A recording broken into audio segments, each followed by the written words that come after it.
clock on my computer screen glowed 11:47 p.m. when Alexander Grayson's voice cut through the silence of the empty floor. "Miss Miller, I need the Volkov contracts revised before morning."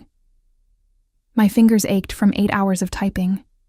The muscles in my lower back had long since progressed from discomfort to a dull, persistent throb that radiated down to my ankles. Outside the floor-to-ceiling windows of Grayson Industries' executive floor, snow fell in thick, relentless sheets, transforming Manhattan into a blur of white and shadow. It was Christmas Eve. I'd watched the last of the staff leave 3 hours ago, their cheerful Merry Christmas echoing down the marble hallways as they rushed toward families, parties, warmth. I'd smiled and waved, my fingers already reaching for the next file Alexander had marked urgent, trying not to think about the studio apartment waiting for me. Empty. Cold. Just me and the Chinese takeout menu I kept pinned to my fridge. "Of course, Mr. Grayson," I said, my voice steady despite the exhaustion weighing on every syllable.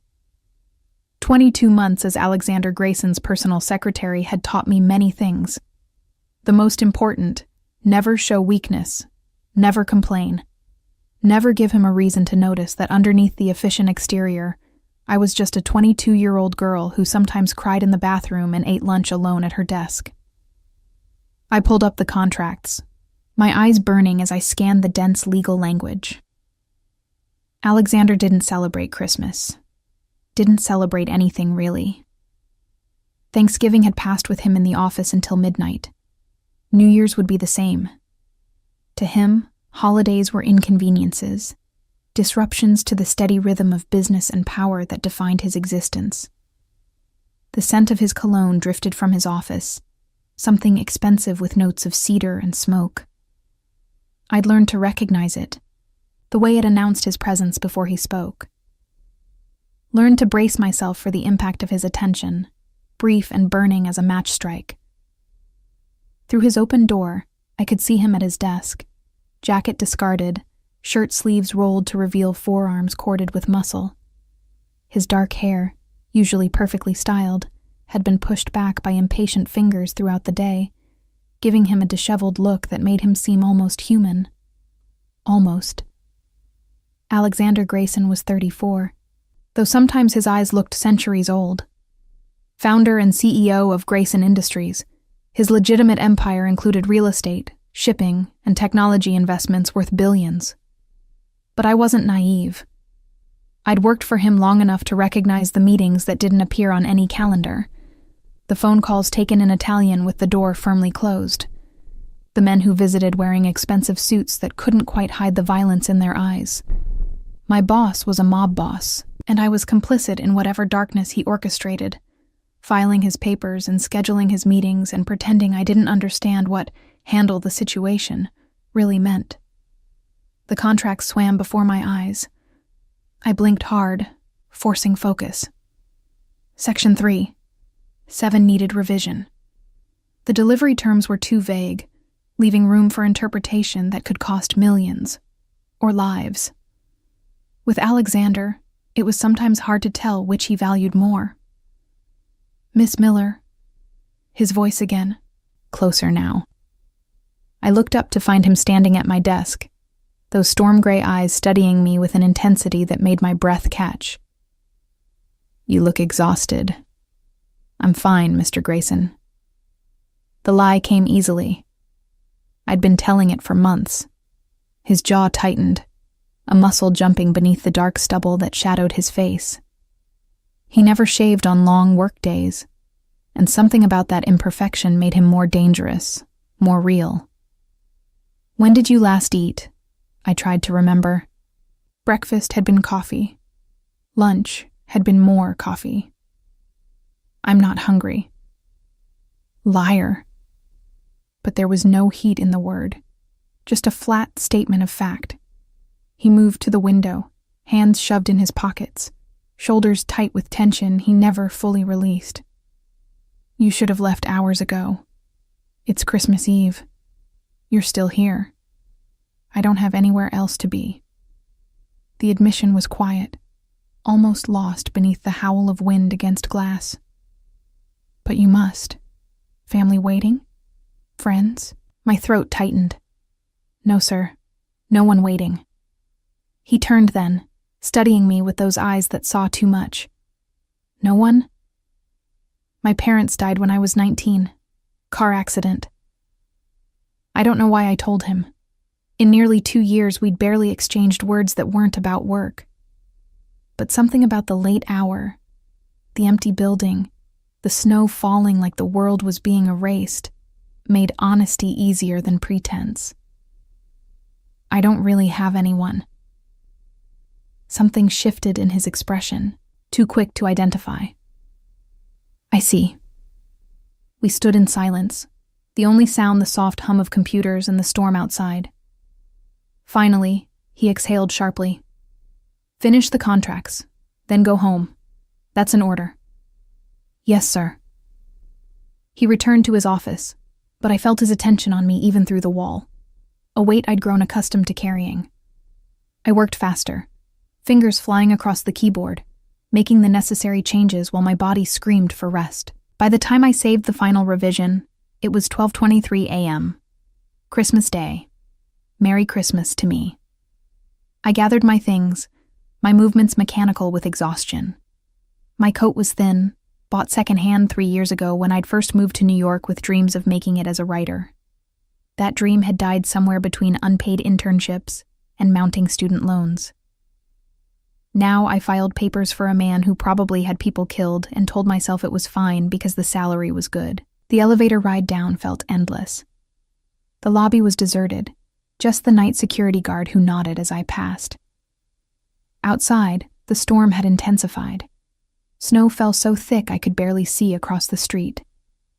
The cold hit me like a physical blow, stealing my breath, seeping through my inadequate coat to the bones beneath. I pulled out my phone, fingers already numb. No Ubers available, no taxis. Of course not. It was Christmas Eve in a blizzard. Anyone with sense was home, warm, safe. My apartment was 15 blocks away. I'd walked it before in better weather. How much worse could a snowstorm be? 10 minutes later, I had my answer. Much worse. The wind cut through my coat like it wasn't there, and my feet, in the heels I'd foolishly worn because Alexander had an investor meeting scheduled, were already soaked and frozen. Each step was agony, my body shaking so violently I had to stop every few yards to catch my breath. Stupid. This was so stupid. I should have stayed in the lobby, should have asked the security guard to call someone, should have done anything except decide to walk home in a blizzard because I was too proud to admit I needed help. The street was deserted, just me and the snow and the terrible realization that I might actually freeze to death on Christmas morning because I was too stubborn to ask my mob boss for a ride. I didn't hear the car pull up beside me over the howl of the wind. Didn't realize anyone was there until a hand gripped my arm, spinning me around. Alexander Grayson stared down at me, his face a mask of fury barely contained. What the hell are you doing? Walking home, I managed through chattering teeth. In this? He gestured at the storm with his free hand, the other still gripping my arm like he thought I might blow away if he let go. Are you insane? He couldn't get a R ride. Something dangerous flashed in his eyes. Without another word, he steered me toward the black SUV idling at the curb, its hazard lights blinking orange in the whiteout conditions. He opened the back door and practically pushed me inside, following close behind. The heat hit me immediately, so intense after the cold that it hurt. I couldn't stop shaking, my whole body convulsing as Alexander barked orders at his driver. Marcus, take us to Miss Miller's address. I started to protest. That wasn't a request. His voice was cold enough to match the storm outside. He shrugged out of his own coat, heavy wool and cashmere, and wrapped it around my shoulders. It smelled like him. Cedar and smoke and something uniquely Alexander. What's your address? I gave it, my voice small and defeated. The shaking wouldn't stop. If anything, it was getting worse as my body began to thaw in the car's warmth. Alexander watched me with an expression I couldn't decipher, his jaw tight, his hands clenched into fists on his thighs like he was physically restraining himself from something.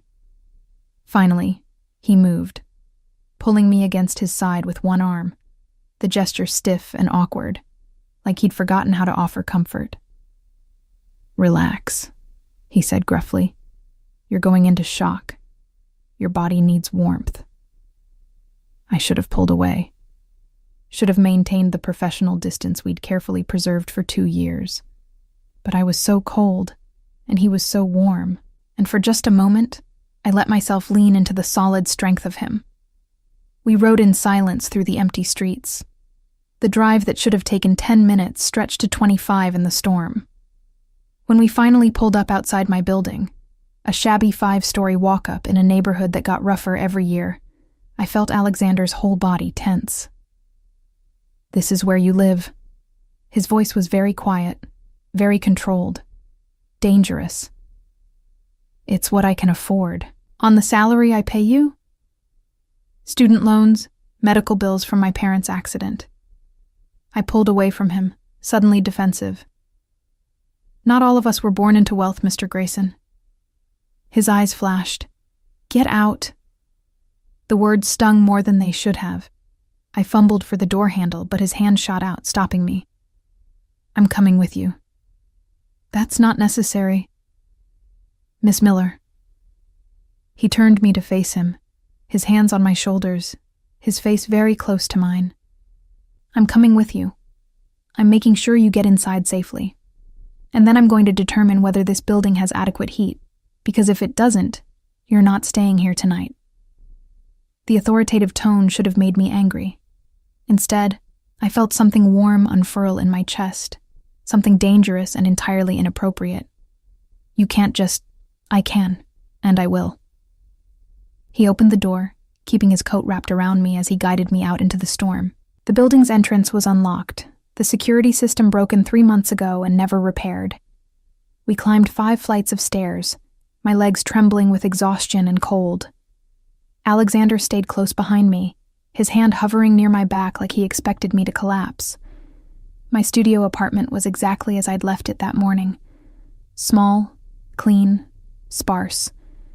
The few personal items I owned, books, a photo of my parents, a thrift store lamp, couldn't hide the fact that I was barely surviving, just treading water in a city that chewed up dreamers and spit out the bones. Alexander moved to the radiator, pressing his palm against it. His expression darkened. "It's barely warm." "The landlord says—" "I don't care what the landlord says." He pulled out his phone, scrolling through contacts with sharp, angry movements. "This is unacceptable. Mr. Grayson, please." I was shaking again, but this time from something other than cold. From the mortification of him seeing how I lived. From the exhaustion of pretending to be okay when I was so very not okay. "It's fine. I'm fine. You can go now." He looked up from his phone, really looked at me, and I watched his anger shift into something else, something that made my breath catch and my heart stutter. "You're not fine," he said quietly, crossing to me in 3 long strides. His hand came up to my forehead, and I felt the heat of his palm against my frozen skin. "You're burning up." I blinked, suddenly aware of the fever I'd been ignoring for days, the ache in my bones that wasn't just from exhaustion, the way my thoughts felt fuzzy and distant. "I just need sleep." The room tilted suddenly, Alexander's face swimming in my vision. I felt his arms catch me before I hit the floor, felt him lift me like I weighed nothing, heard him cursing in Italian as he carried me to my narrow bed. "Foolish girl," he muttered, his accent thickening with emotion. "Why didn't you tell me you were sick?" "Couldn't miss work," I mumbled, consciousness slipping away like water through my fingers. "Too important." The last thing I heard before darkness claimed me was Alexander's voice, soft and terrible with something that might have been fear. You're the important one, Audrey. God help me. You're the only important one. And then there was nothing but warmth and darkness, and the distant sense of strong arms holding me close, keeping me safe, refusing to let go. I woke to unfamiliar warmth and the scent of something cooking. For a moment, disoriented, I thought I was dreaming. Then reality crashed back. The storm, Alexander finding me, collapsing in my own apartment. I sat up too quickly, my head spinning, and realized I was no longer in my day-old work clothes. Someone had changed me into my own pajamas, soft cotton pants, and a worn NYU t-shirt. The mortification of that realization made heat flood my cheeks. "You're awake." Alexander's voice came from my tiny kitchenette. I turned to find him standing at my ancient stove, still in his dress shirt and trousers from yesterday, though the shirt was rumpled now, sleeves rolled up, top buttons undone. He looked exhausted. Dark circles under his eyes, stubble shadowing his jaw. He looked human in a way I'd never seen before. "What time is it?" My voice came out rough, throat raw. 2 p.m, Christmas Day. He brought me a glass of water, sitting on the edge of my bed with careful distance between us. "Drink." I obeyed, the cool liquid soothing my parched throat. "You stayed?" "Your fever spiked to 103 around 3 this morning. I wasn't leaving you alone." He said it matter-of-factly, like spending Christmas Eve caring for his sick secretary was perfectly normal behavior. "I called a doctor I trust. He came, examined you, left antibiotics and fever reducers. You have pneumonia, Miss Miller. Early stages, but it could have been serious if left untreated." Pneumonia. The word settled over me with dull recognition. I'd felt wrong for days, but kept pushing through, kept showing up, kept pretending because that's what I did. That's who I'd had to become to survive. "I'm sorry," I whispered, "for the trouble." Something dangerous flashed in his eyes. "Don't apologize for being human, Audrey." The use of my first name shocked me into silence. In 22 months, he'd never once called me anything but Miss Miller. Hearing my name in his deep voice, rough with exhaustion and something else I couldn't identify, made my chest tight. "I made soup," he continued, standing and moving back to the kitchenette. "Nothing fancy. The doctor said you needed liquids and rest." He paused, his back to me. "I also called your landlord. Threatened to have the building condemned if he didn't fix the heating system immediately. He's sending someone today." "You didn't have to—" "Yes, I did." He turned, carrying a bowl of soup that smelled like chicken and herbs and comfort. "You work yourself to exhaustion for me, Audrey. The least I can do is make sure you have adequate heat and medical care." He set the bowl on my nightstand, then met my eyes. "The very least."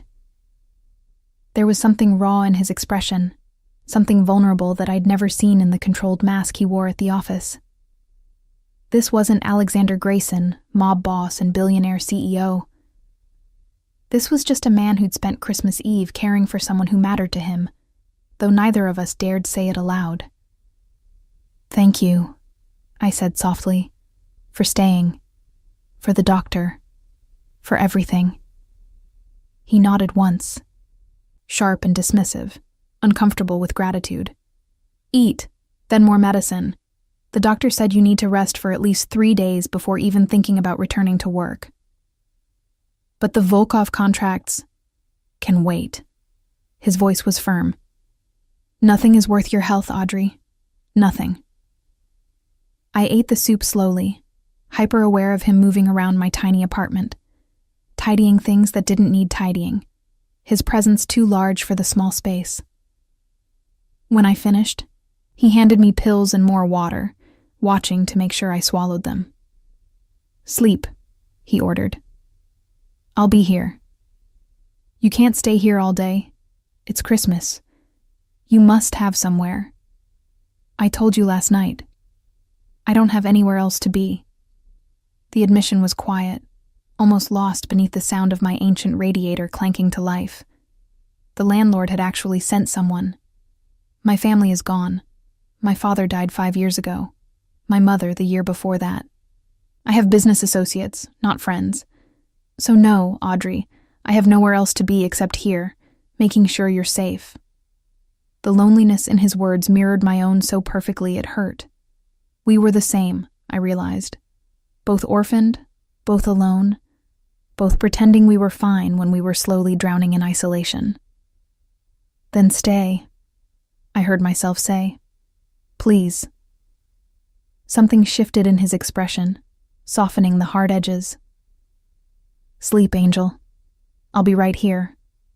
I drifted off to the sound of him settling into my one chair, to the knowledge that for the first time in 3 years, I wasn't spending Christmas alone. And neither was he. When I woke again, it was dark outside, the apartment lit only by my small lamp. Alexander sat in the chair, his laptop open, working even now. But the moment I stirred, his attention shifted to me completely. How are you feeling? Better. It was true. The fever had broken, leaving me weak but clearer-headed. What are you working on? The Castellano merger. Nothing urgent. He closed the laptop. Hungry. Starving. He ordered food from somewhere expensive, the kind of place that was probably closed for Christmas but opened for Alexander Grayson's call. We ate Thai food straight from the containers, sitting on my bed because there was nowhere else. The intimacy of it strange and comfortable all at once. Why did you become my secretary? He asked suddenly, surprising me. You have a degree in literature. You wanted to be a writer. You investigated me? I should have been offended. Instead, I felt weirdly touched that he'd cared enough to look. I investigate everyone who works for me. But I'm asking you now, why give up on writing? I picked at my pad thai, the question cutting deeper than he knew. Reality. Student loans. Rent. Food. The dream of being a writer doesn't pay bills. I met his eyes. You were hiring. The salary was more than I'd ever made. I told myself it was temporary, just until I saved enough to pursue writing again. That was 22 months ago. You still write? Sometimes. Late at night when I can't sleep. Nothing good.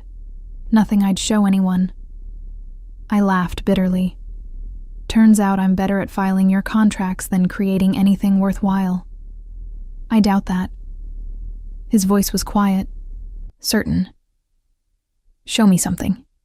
Anything you've written. Why? Because I want to see who you are when you're not being my perfect, efficient secretary. I want to see the real Audrey Miller. The request terrified me more than anything he could have demanded in the office. But maybe it was the fever, or the exhaustion, or the fact that he'd spent Christmas caring for me when he had no obligation to do so. Maybe it was the loneliness I saw reflected in his eyes, the recognition of a kindred spirit. Whatever the reason, I found myself reaching for my laptop, pulling up a file I'd never shown anyone. It was a short story, only 3,000 words, about a girl who fell in love with a monster and discovered he was more human than the people who'd called themselves her friends. I handed him the laptop without looking at him, my heart hammering with vulnerability. He read in silence, his expression unreadable. The minutes stretched into eternity. Finally he looked up, and I saw something in his eyes that made my breath catch. This is beautiful, Audrey. Raw and honest and beautiful. He set the laptop aside carefully. Why are you wasting your talent filing my papers? Because talent doesn't pay rent. It could. If you had someone who believed in you, who supported you. He leaned forward, his elbows on his knees, his gray eyes intense. What if you didn't have to choose between survival and dreams? What if you could have both? That's not how the world works. It's how my world works. His voice was firm, commanding. I decide what's possible, Audrey. I make the rules. And I'm telling you that you shouldn't have to sacrifice who you are for a paycheck. Are you firing me? Panic spiked through my chest.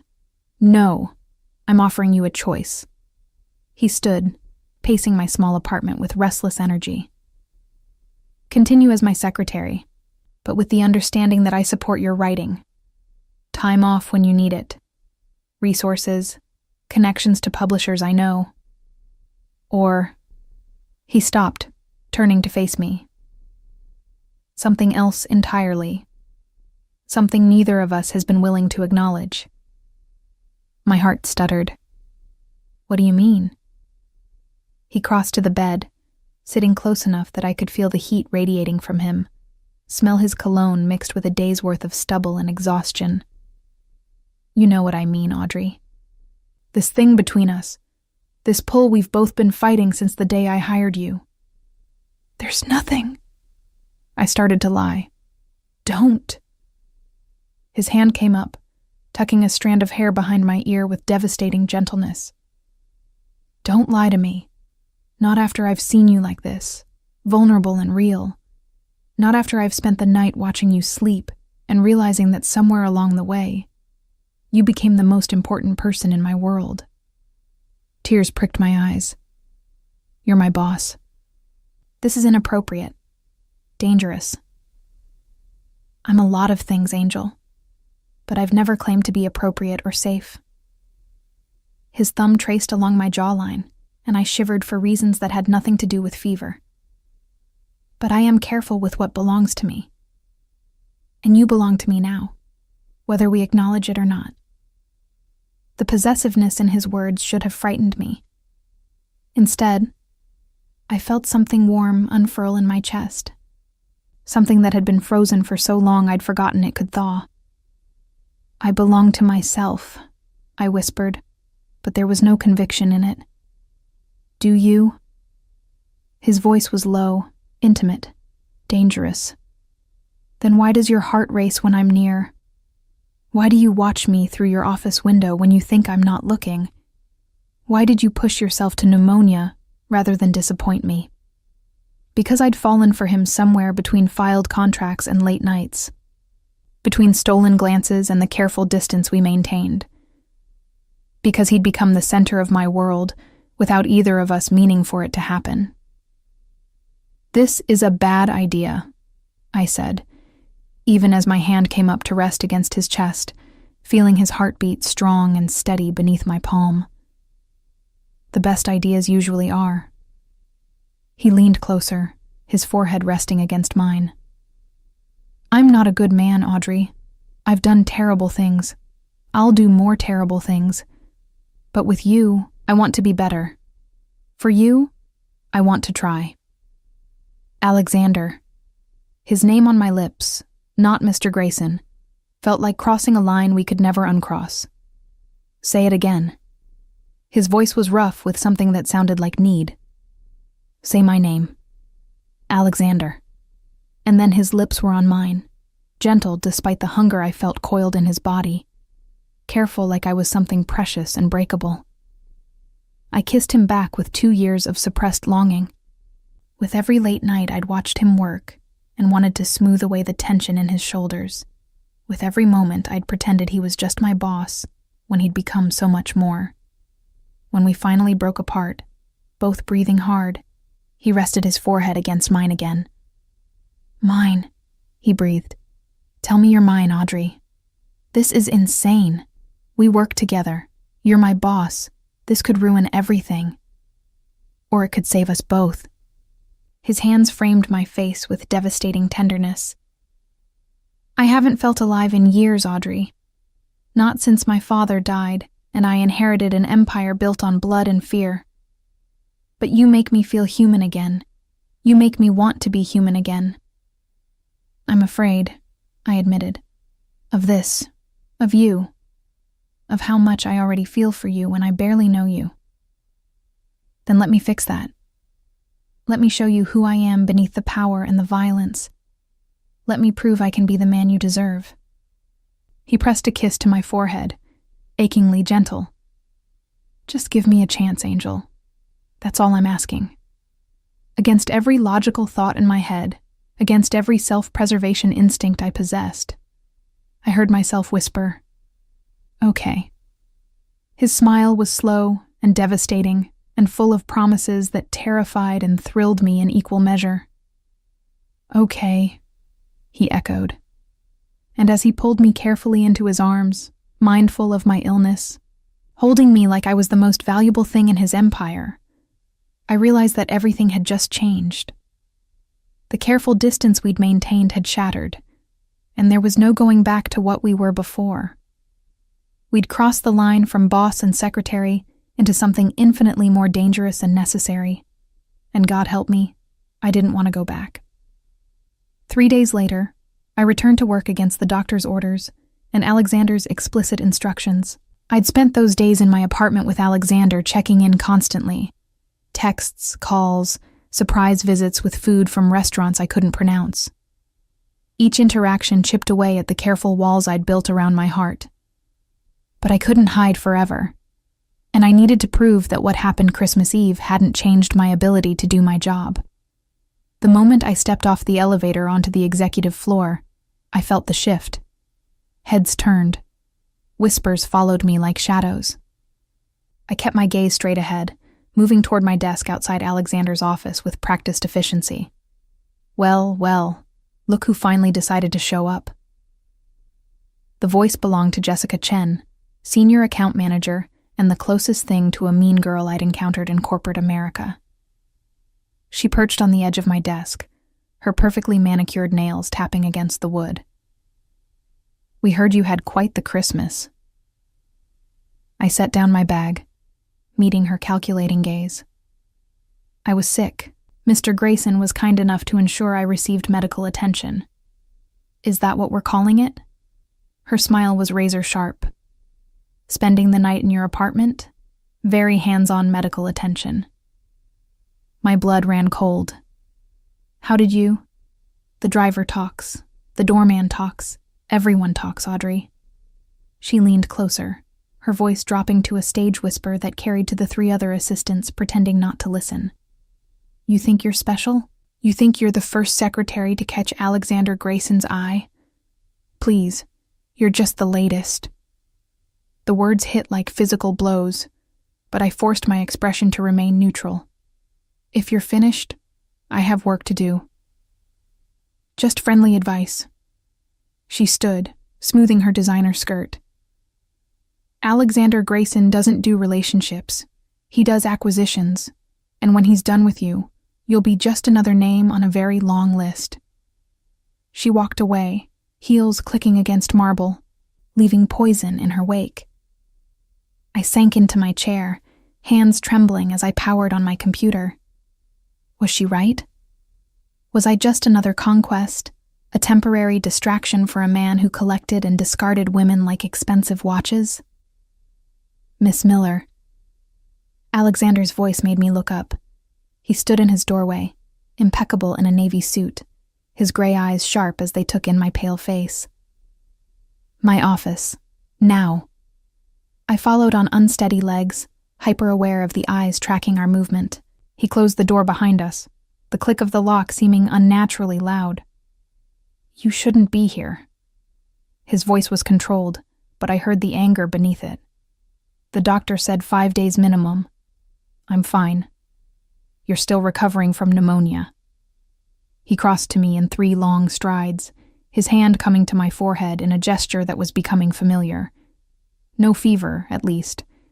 But you're pale. Exhausted." I needed to work. I stepped back from his touch, needing distance to think. And apparently, I needed to face the gossip mill. His expression darkened. "What gossip?" "Everyone knows you spent Christmas at my apartment. They're talking about us."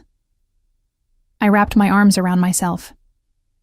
"Jessica Chen just informed me I'm your latest acquisition, implied there have been many before me." Something dangerous flashed in his eyes. "Jessica Chen is about to find herself reassigned to our Alaska office." "Don't." The word came out sharper than intended. "Don't punish people for talking. That'll just confirm everything they're saying." "They have no right." They have every right to talk about their boss sleeping with his secretary. I met his gaze steadily. That's what we are now, isn't it? Boss and secretary having an inappropriate relationship. He was silent for a long moment, his jaw tight. Then he moved to his desk, pressing a button on his phone. Marcus, clear my schedule for the next 2 hours. Sir, you have the Castellano meeting at... Reschedule it. He released the button, turning back to me. Sit down, Audrey. We're going to talk. Really talk. I sat, my heart hammering as he settled into the chair beside mine rather than behind his desk. The choice felt significant, a removal of barriers. Jessica was wrong about one thing. He said quietly, There's never been anyone before you. Not like this. But there have been others. It wasn't a question. Yes, brief, transactional, nothing that lasted past a few weeks. His eyes held mine.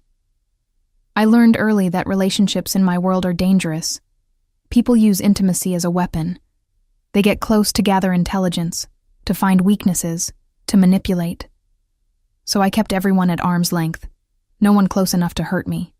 No one real enough to matter. Until me. Until you. He reached out, taking my hand in his thumb tracing circles on my palm. You were never supposed to matter, Audrey. You were supposed to be efficient and invisible and forgettable. But you weren't. You noticed things. You anticipated needs before I voiced them. You worked yourself sick rather than complain.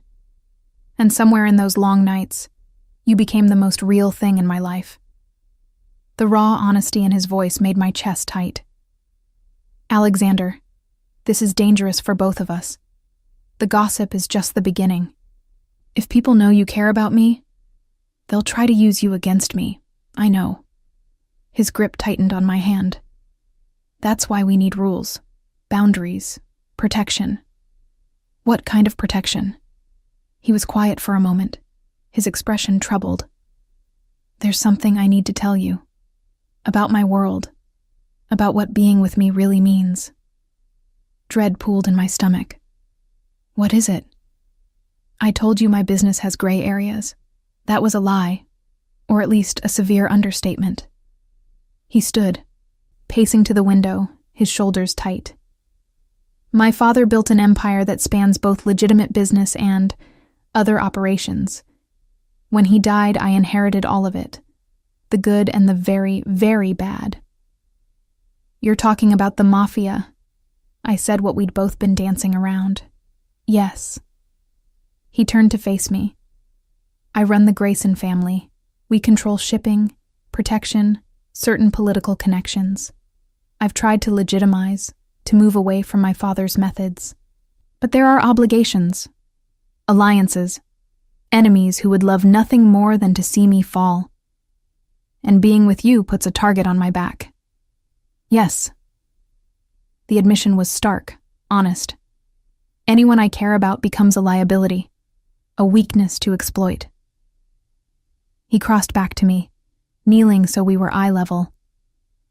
That's why if we do this, if we continue this, it has to be with full understanding of the risks, and with precautions in place. What kind of precautions? Security, a driver, someone watching your apartment, moving you somewhere safer eventually. His hands found mine again. I know it sounds controlling, but it's necessary, Audrey. I can't protect you if I don't know where you are, who you're with, what threats might be emerging. It should have terrified me. Instead, I felt something else. The same thing I'd felt Christmas Eve when he'd stayed to care for me, when he'd threatened my landlord, when he'd called me angel like it was a prayer. This wasn't about control for its own sake. This was about a man terrified of losing something precious. What about your ex-girlfriend? I asked, remembering Jessica's insinuations. Is she a threat? His expression darkened. There's only one woman from my past who might cause problems. Vivienne Marchand. We were engaged 3 years ago. It ended badly. How badly?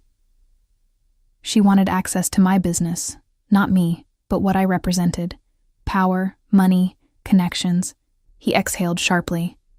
When I realized she'd been feeding information to a rival family, I ended it. Publicly.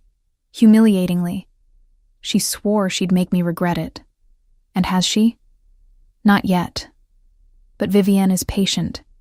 And vindictive. His eyes met mine. If she learns about you, she'll see you as a weapon to use against me.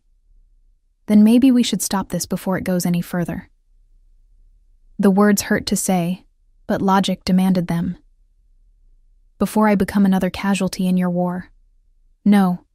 The word was firm, absolute. He stood, pulling me to my feet and into his arms. I'm done pretending I don't want you.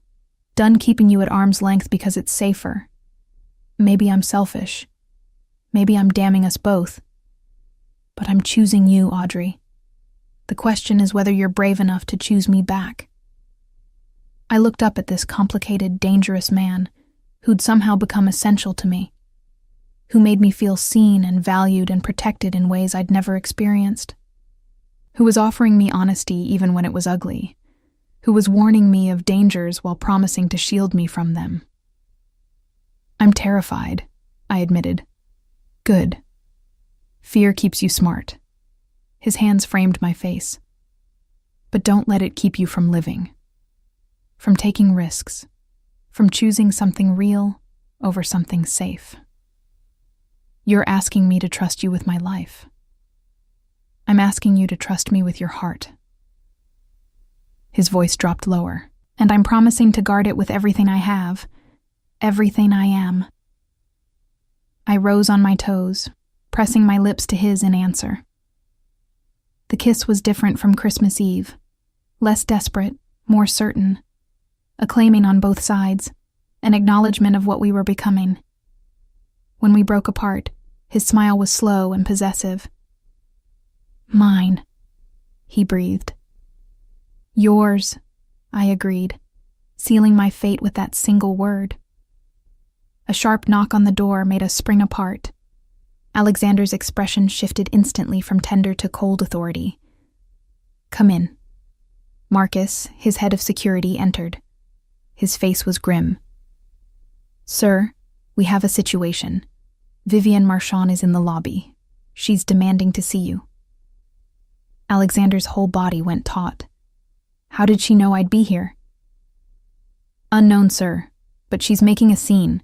Says she has information about the Volkov deal that you'll want to hear. I watched Alexander's expression shudder completely, becoming the ruthless businessman I recognized from board meetings. Have her escorted to conference room B. Tell her I'll see her in 10 minutes. He waited until Marcus left before turning to me. Stay here. Don't leave this office until I come back.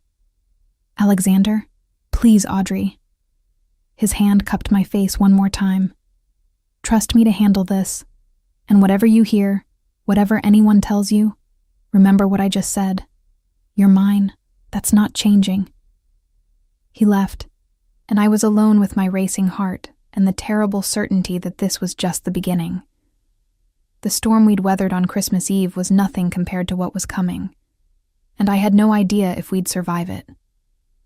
20 minutes crawled by like hours.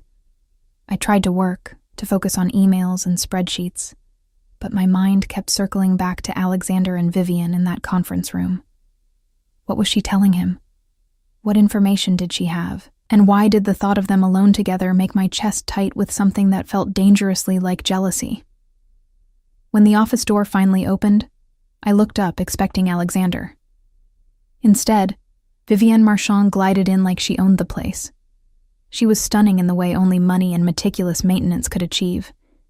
Platinum blonde hair and a perfect chignon, a cream Chanel suit that probably cost more than 3 months of my salary, diamonds glittering at her throat and ears.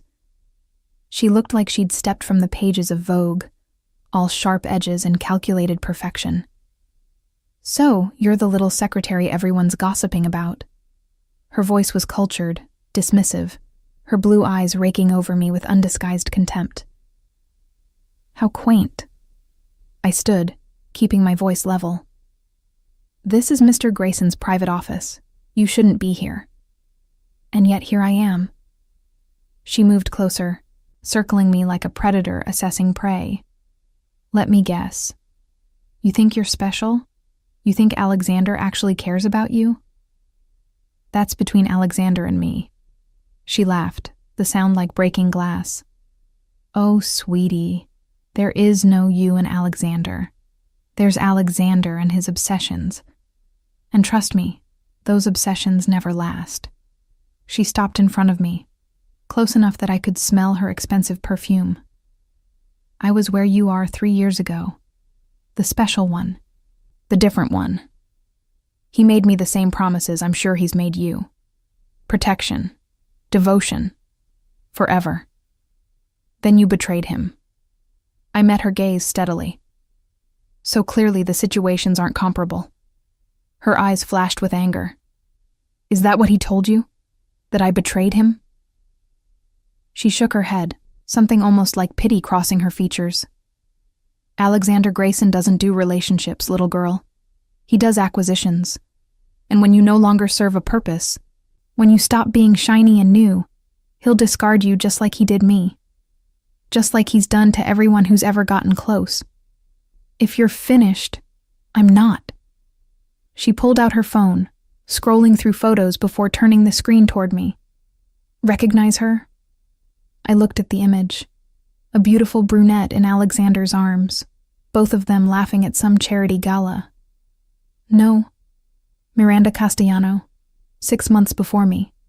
He promised her the world, then dumped her the moment a better strategic alliance presented itself.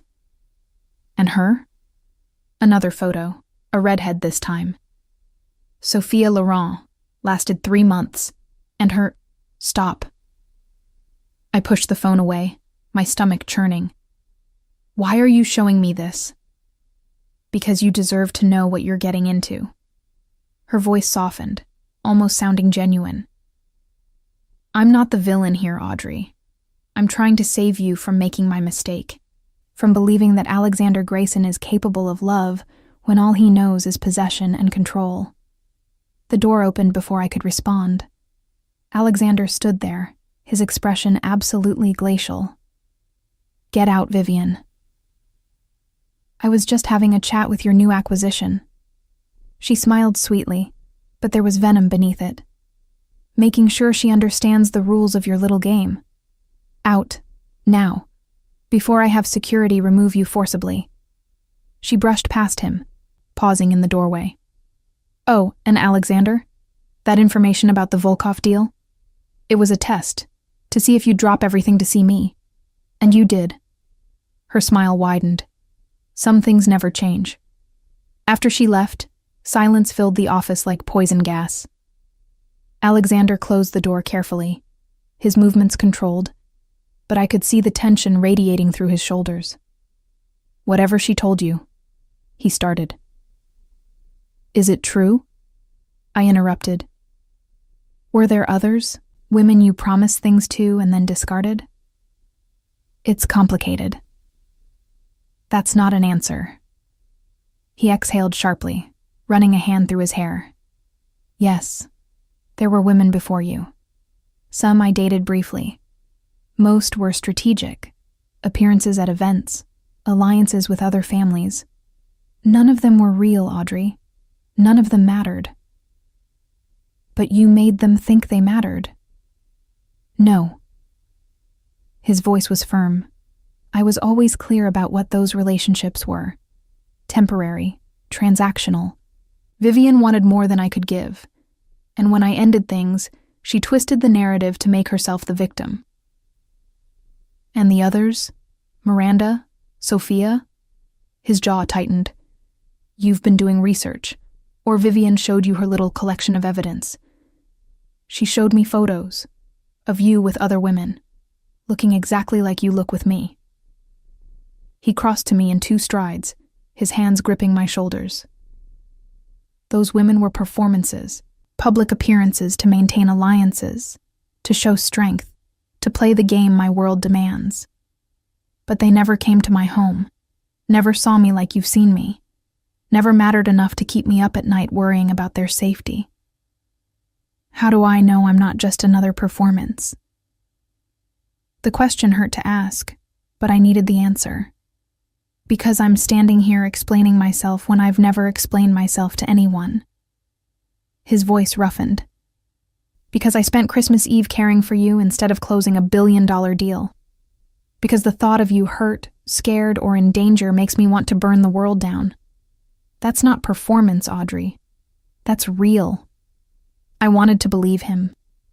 God, I wanted to believe him so badly it physically hurt. But Vivian's words echoed in my mind. Obsession, acquisition, discard. I need time, I said quietly, to think, to process all of this. Pain flashed across his face before he controlled it. Of course. Take the rest of the day. I'll have Marcus drive you home. I can take the subway. No. The word was absolute. If you won't accept that you're mine, at least accept that you're in danger. Vivian knows about you now. That makes you a target. So you'll take Marcus, and you'll let him ensure you get home safely, and you'll think about everything you need to think about. But you'll be safe while you do it. The command should have made me angry. Instead, I felt cared for, protected. Even as my mind spun with doubts, my heart recognized the truth in his actions. Okay, I agreed. He walked me to the elevator, his hand at the small of my back, a gesture of possession that half the office probably saw. I didn't care anymore. Let them talk. I had bigger concerns than gossip. Marcus was waiting in the lobby, professional and imposing in his dark suit. The drive to my apartment was silent, but I felt his eyes checking the mirrors constantly, assessing threats I couldn't see. When we arrived, he walked me to my door. Miss Miller, Mr. Grayson asked me to give you this. He handed me a small gift box. And to tell you that whatever you decide, your safety is his priority. After he left, I opened the box with trembling fingers. Inside was a phone. New, expensive, already programmed with Alexander's number, and Marcus's, and a note in Alexander's bold handwriting.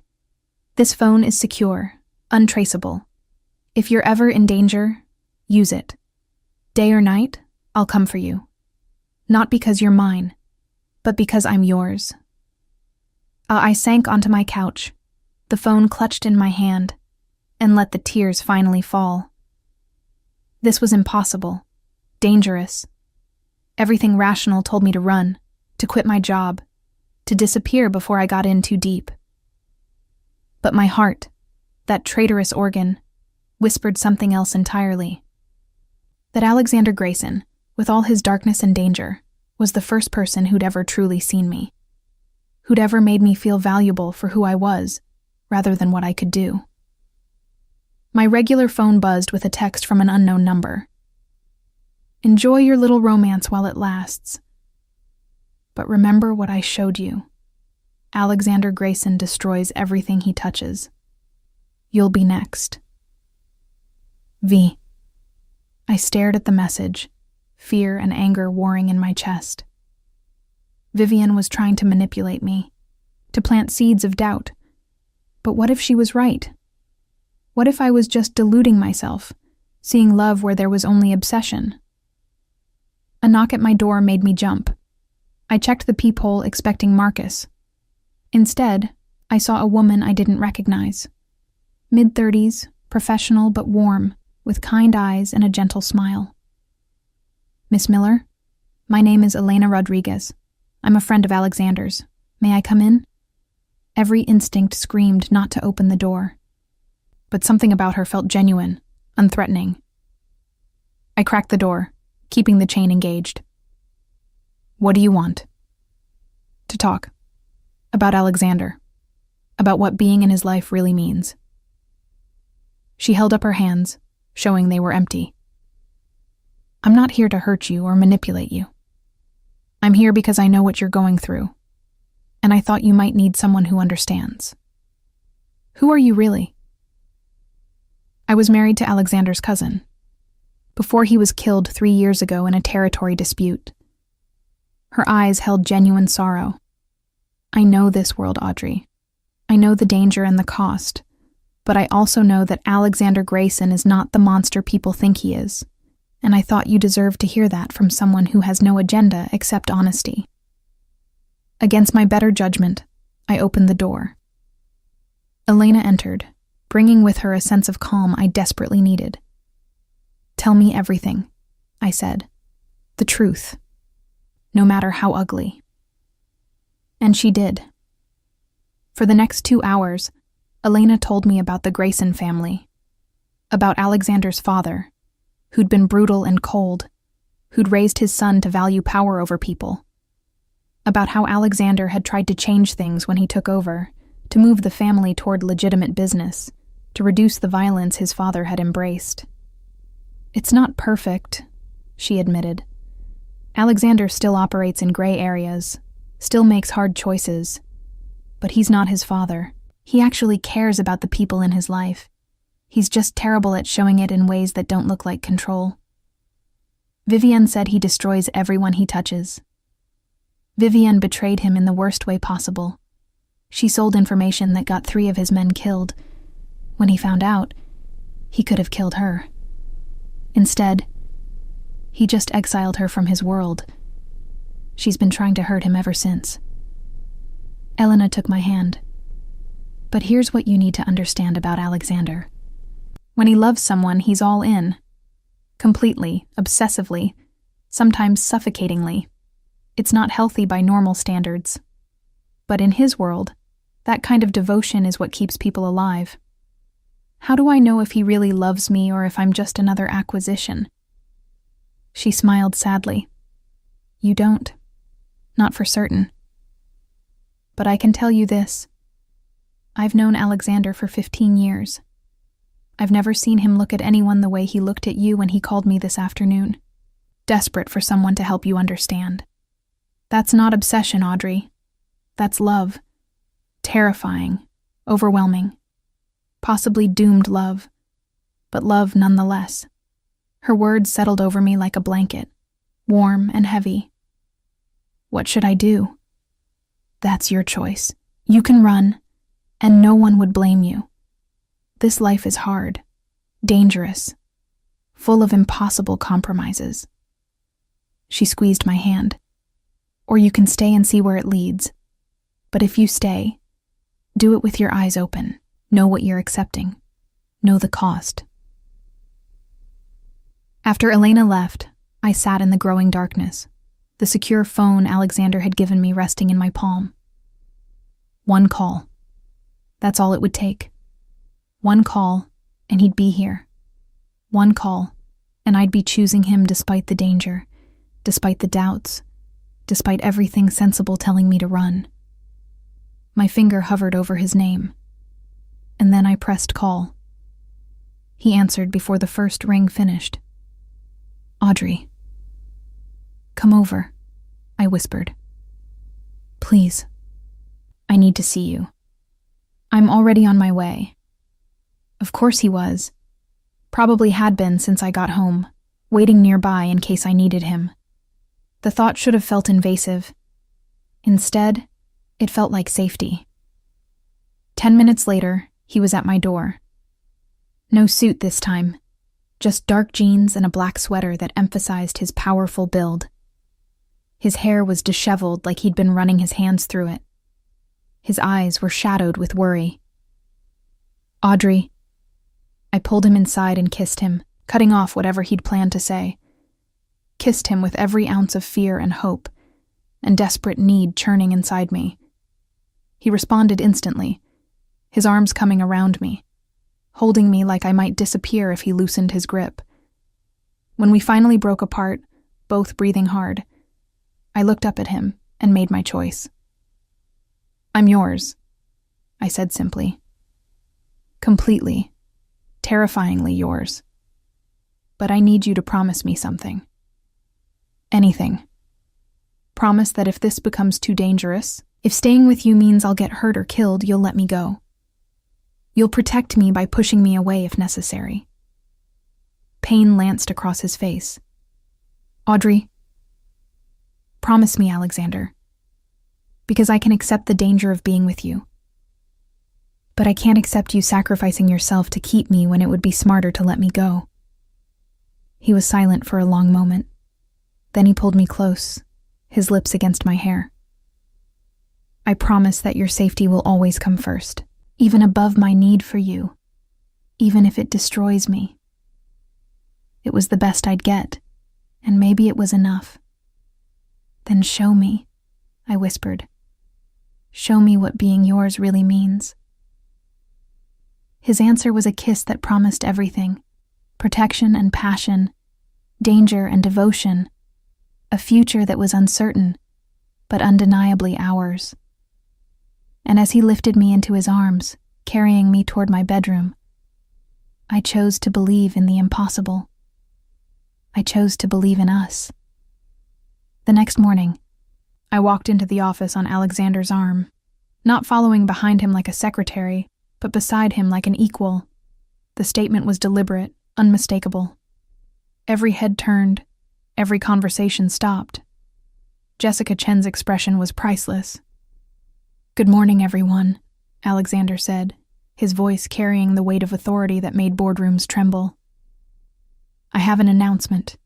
Miss Miller will be transitioning from her role as my personal secretary to a new position as special advisor to the CEO. Her insights and intelligence have proven invaluable, and I'm formalizing that relationship." The word relationship hung in the air, weighted with double meaning. She'll maintain an office on this floor and will be involved in all major strategic decisions going forward. I expect you to treat her with the same respect you show me. His hand tightened on my waist, a possessive gesture everyone could see. "Are we clear?" A chorus of "Yes, sir," followed, but I saw the calculation in their eyes, the reassessment. I was no longer just the secretary. I was the woman Alexander Grayson had chosen to elevate. That made me either very powerful or very dangerous to know. Probably both. My new office was next to Alexander's, separated by a connecting door he insisted remain unlocked. "So I can see you," he'd said, "so I know you're safe." The possessiveness should have bothered me. Instead, I found it oddly comforting. This was who he was, a man who protected what he valued with single-minded intensity. I was settling into the space when my new phone buzzed. "Alexander, lunch, my office, 1 hour." I smiled at the command disguised as invitation. This was our new normal. Stolen moments between meetings, touches that lasted seconds too long, the constant awareness of each other even in a room full of people. But the peace lasted exactly 4 days. I was reviewing acquisition proposals when Marcus appeared in my doorway, his expression grim. "Miss Miller, Mr. Grayson asked me to brief you on a situation." My stomach dropped. "What situation?" "Marcus Volkov. He's a rival, runs shipping operations that compete with ours. There's been tension for months, but it's escalating." He handed me a folder. "These arrived this morning." I opened it to find photos of me leaving my apartment, walking to the subway, sitting in a cafe near my building. All taken in the last week, all without my knowledge. "He's watching me." The words came out flat, emotionless, my mind struggling to process the violation. "Yes, it's a message to Mr. Grayson, an implied threat." Marcus's voice was carefully neutral. "Mr. Grayson wanted you to understand the reality of your situation. You're not just his advisor now. You're his weakness, and people like Volkov will exploit that." I stared at the photos, fear and anger warring in my chest. What does Alexander want me to do? Move, today. There's a secure apartment in his building, top floor, full security, completely safe. He paused. "He's asking, Miss Miller, not ordering, but he's terrified for you." The thought of leaving my independence, my own space, made me want to refuse. But the photos told a different story. I wasn't safe, and my stubborn pride wasn't worth my life. "Tell him yes," I said quietly. "I'll move today." Relief crossed Marcus's face. "I'll arrange everything." 2 hours later, I was in Alexander's office, the photos spread across his desk. He stood by the window, his back to me, every line of his body radiating barely contained rage. "I should have anticipated this," he said, his voice deadly calm. "Should have moved you somewhere secure the moment we became public. You couldn't have known. I should have known." He spun to face me, and the fury in his eyes made me step back. "This is my world, Audrey. I know how these men think, how they operate, and I let my need for you blind me to the danger I was putting you in. Alexander, Volkov is sending a message that he can reach you anytime he wants, that I can't protect you." His hands clenched into fists. "And he's right. As long as you're vulnerable, as long as there's any way to get to you, I can't keep you safe. So what do we do?" He crossed to me, his hands framing my face with devastating gentleness, despite the violence I saw simmering in his eyes. "You move into my building today. You get 24-hour security. You don't go anywhere without Marcus or one of my other men. And you let me handle Volkov." "What does handle mean?" "Nothing you need to worry about." His voice was firm. "This is my world, Angel. Let me protect you the way I know how. By doing something illegal, violent." I searched his face. "Alexander, I can't be the reason you become the monster everyone thinks you are. I've always been a monster, Audrey. You just made me want to pretend otherwise." His thumb traced my lower lip. "But for you, I'll be whatever monster is necessary. I'll do whatever it takes to keep you safe. And I won't apologize for it." And the absoluteness in his voice should have terrified me. Instead, I felt something else. The certainty that this man would burn the world down before letting anyone hurt me. "Promise me you won't kill him," I whispered. "Promise me you'll find another way." He was silent for a long moment. Then he exhaled sharply. "I promise I'll try. For you, I'll try." It was the best I'd get. The penthouse apartment Alexander moved me into was breathtaking. Floor-to-ceiling windows overlooking the city, modern furniture in shades of cream and gray, a bedroom larger than my entire previous apartment. It was beautiful and sterile, and felt nothing like home. Until Alexander arrived that evening with dinner and his laptop, settling onto the couch like he planned to stay. "You don't have to babysit me," I said, even as I curled against his side, craving the solid warmth of him. "I'm not babysitting. I'm working from a more comfortable location." His arm came around me, pulling me closer. "And ensuring you eat something besides coffee and anxiety." I laughed despite everything. "Is that your professional medical opinion?" "It's my professional boyfriend opinion." He said it casually, but I felt him tense slightly, as if uncertain how I'd react to the label. "Boyfriend." I tested the word.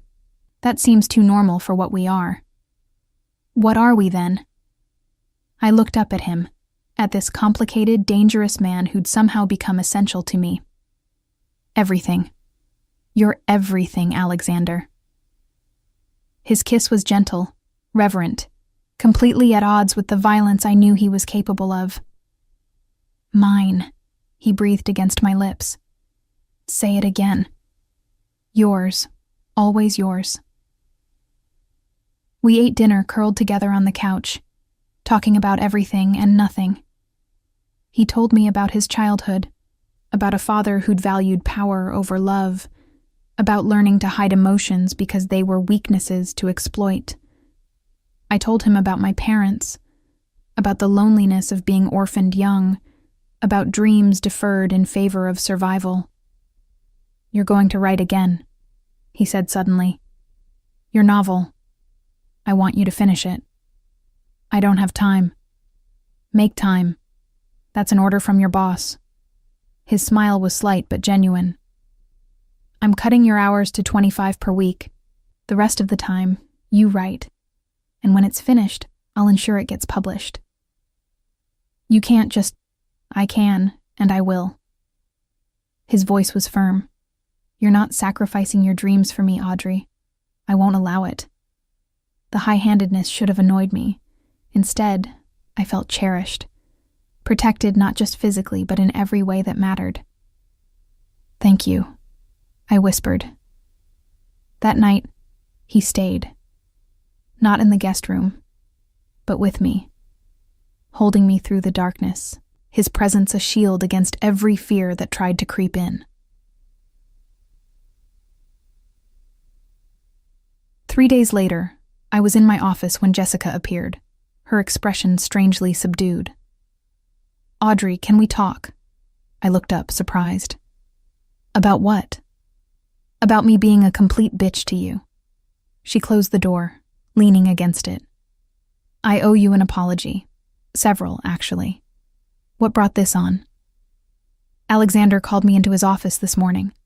Told me in very explicit terms that if I ever spoke to you with disrespect again, I'd be fired.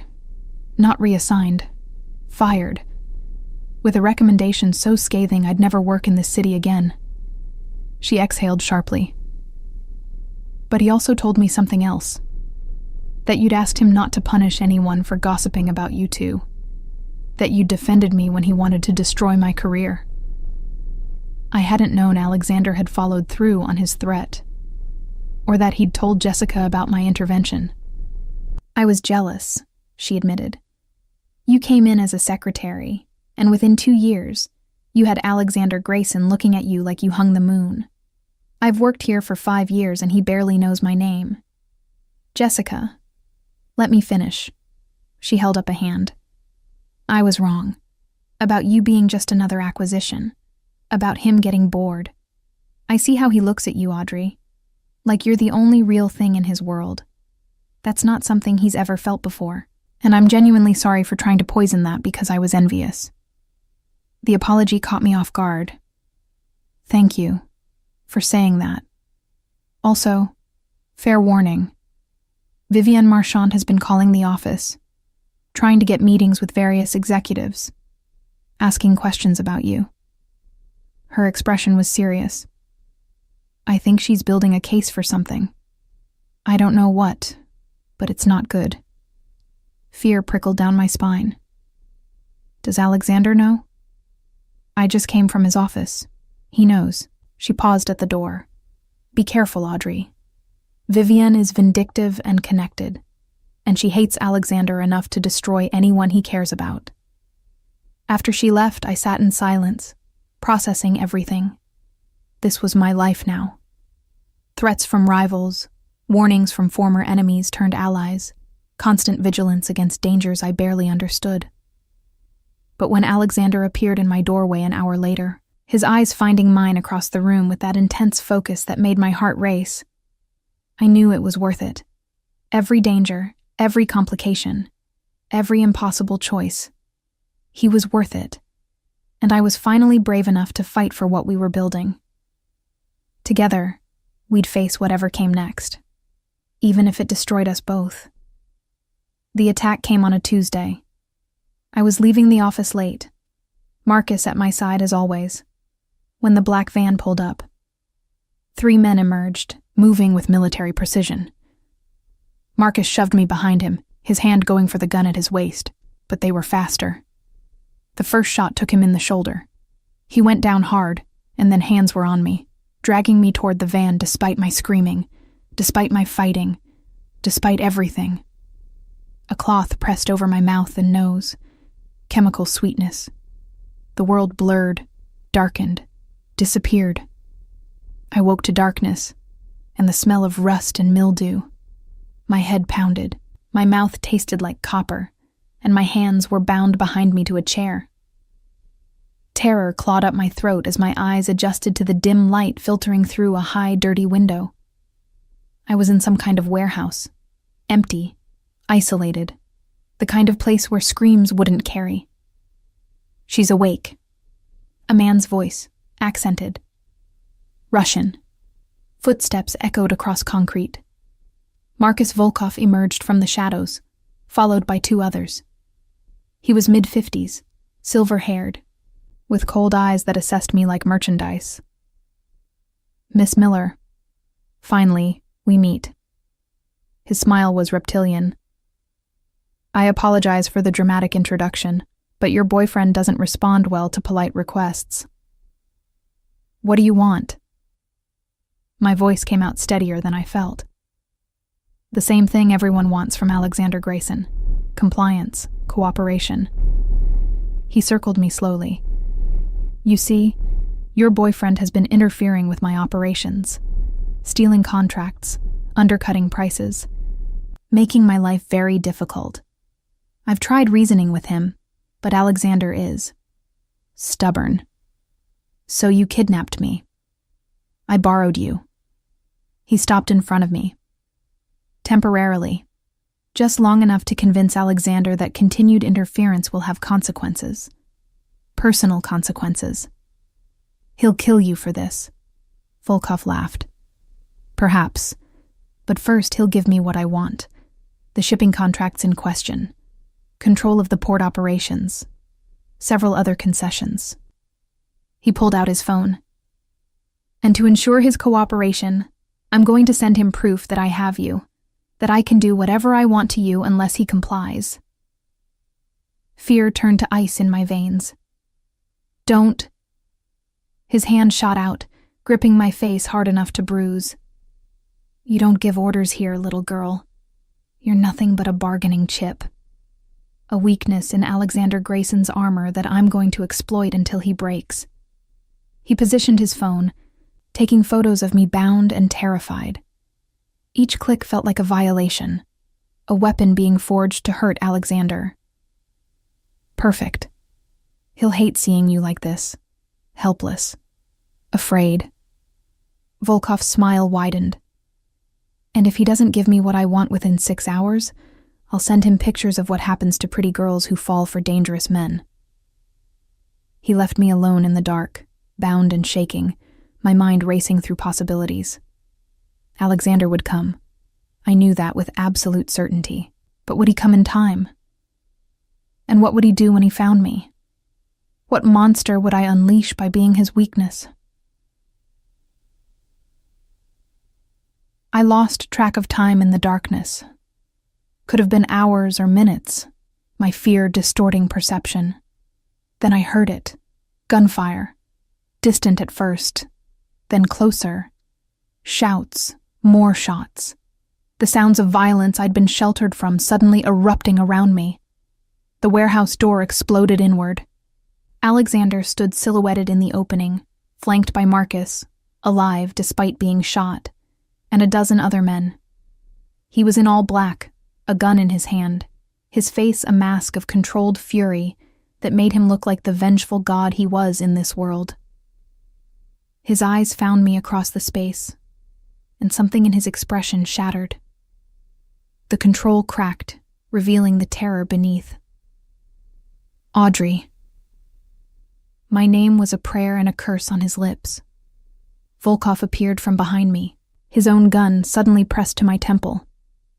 Stop right there, Grayson, or I blow her pretty brains across this concrete. Alexander froze. Every man with him froze. The air itself seemed to freeze, charged with potential violence. Let her go, Marcus. Alexander's voice was deadly calm. This is between you and me. She's innocent. She stopped being innocent the moment she spread her legs for you. Volkov's cruel words made Alexander's gun hand tighten. You want her back? You give me everything I asked for.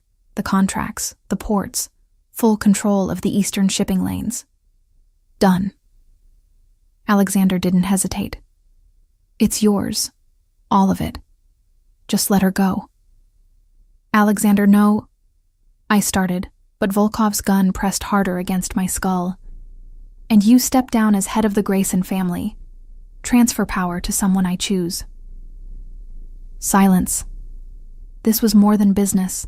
This was everything. Alexander's entire empire, his legacy, his identity. All of it, for me. Done, Alexander said again, his voice flat. I'll draw up the papers tonight, but I deliver them personally, and you let her walk out of here now, unharmed. Volkov laughed. You'd give up everything? For one woman? Your father would be ashamed. My father is dead, and I'm choosing her. Alexander's eyes met mine across the distance, and I saw everything in that gaze. Love, devotion, a willingness to burn his entire world down if it meant keeping me safe. I'm always choosing her. The words broke something in me. This man, this dangerous, powerful man, was offering to sacrifice everything for me. Not because he had to, but because I mattered more than power, more than legacy, more than anything. How touching, Volkov sneered. But I think... He didn't finish. Alexander moved with inhuman speed, his shot perfectly placed. Volkov's gun arm, not his head, the precision of someone who'd trained for exactly this scenario. Volkov screamed, his gun falling, and I threw myself sideways out of the chair, my bound hands making me crash hard against the concrete. Then Alexander's men were everywhere, securing Volkov and his associates with brutal efficiency. And Alexander was there, cutting my bonds with a knife that appeared from nowhere, pulling me into his arms with a desperation that stole my breath. You're okay. You're okay. You're okay. He repeated it like a mantra, his hands running over me, checking for injuries, his whole body shaking with adrenaline and fear. God, Audrey, I thought... I'm fine. I wrapped my arms around him, holding him as tightly as he held me. I knew you'd come. Always. I'll always come for you. He pulled back just enough to look at me, his hands framing my face. But I can't do this anymore. Can't risk you like this. Audrey, I need you to leave.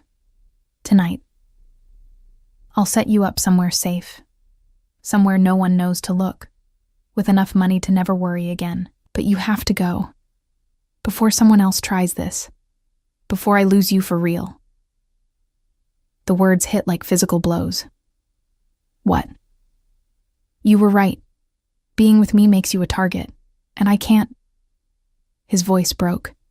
I can't watch you die because of me, so I'm letting you go, pushing you away before this world destroys you. No. The word came out fierce, absolute. You don't get to make that choice for me. Audrey, I said no. I gripped his shirt, refusing to let go. You think I didn't know the risks? You think I didn't understand what being yours meant? I chose this, Alexander. I chose you. And I'm not leaving just because it got dangerous. You could have died tonight. But I didn't. Because you came for me. I pulled him closer, our foreheads touching. This is who we are. You're the man who'd give up everything to save me. And I'm the woman who'd rather face danger with you than safety without you. So stop trying to protect me from yourself and just let me love you. You love me? His voice was raw, vulnerable. I love you, completely, terrifyingly, probably stupidly. But I love you, Alexander Grayson. All of you. Even the parts that scare me. His kiss was desperate, claiming, a seal on promises we were both making. When we broke apart, his eyes were suspiciously bright. Then marry me, he said, not because it makes sense or provides protection or serves some strategic purpose. Marry me because I love you so much it physically hurts. Because you're the only real thing in my life. Because I want to spend every day proving I'm worthy of your choice. Yes. No hesitation, no doubt, just certainty. Yes, I'll marry you. His smile was devastating, transforming his face from hard to hopeful. Mine. Yours, I agreed. Always yours. 6 months later, I stood in a private garden overlooking the city, wearing a simple white dress and holding Alexander's hands while a judge pronounced us husband and wife. It was small, just Marcus and Elena, and a handful of people we actually trusted. No spectacle, no politics, just us choosing each other in front of witnesses. When Alexander kissed me, I tasted promise and forever, and the kind of love that survived darkness. We'd faced the fallout from that night together. Volkov was in prison, his organization dismantled. Vivian had made one final attempt to destroy us, leaking photos to the press of Alexander's criminal connections, but it had backfired when several of his legitimate business partners defended him publicly. The office gossip had died down once everyone realized we weren't going anywhere. Jessica had become an unexpected ally, running interference when needed. And I'd finished my novel. It was publishing next month, under my own name, the dedication simply reading, "For Alexander, who taught me that love and danger aren't opposites, but often the same thing." "What are you thinking about, Mrs. Grayson?" Alexander murmured, pulling me close as we swayed to music only we could hear. "That this is insane. That we barely survived the last 6 months. That being with you means living with danger and uncertainty and impossible choices." I looked up at him, this beautiful, dangerous man who'd claimed my heart so completely, and that I wouldn't change a single thing. Not even the kidnapping? Well, maybe that. I smiled. But everything else? No regrets. Good. Because I have plans for us, Angel. Big plans. His hand moved to rest on my stomach, where a secret neither of us had shared yet was just beginning to grow. Plans that involve a nursery, and a house outside the city with actual security, and a future where our children grow up knowing they're loved fiercely, even if their father is complicated. Tears pricked my eyes. "You know, I know everything about you, remember?" His smile was tender. "How long have you known?" 2 weeks. I was waiting for the right time to tell you. And this wasn't the right time? He gestured at our wedding. "This is perfect." I kissed him softly. "Everything about this is perfect." That night, in the penthouse we now shared, Alexander made love to me with a reverence that spoke of promises and futures and the kind of devotion that would weather any storm. "I love you," he whispered against my skin. "You and our child, my family, my everything." "I love you too," I breathed. "My monster, my protector, my home."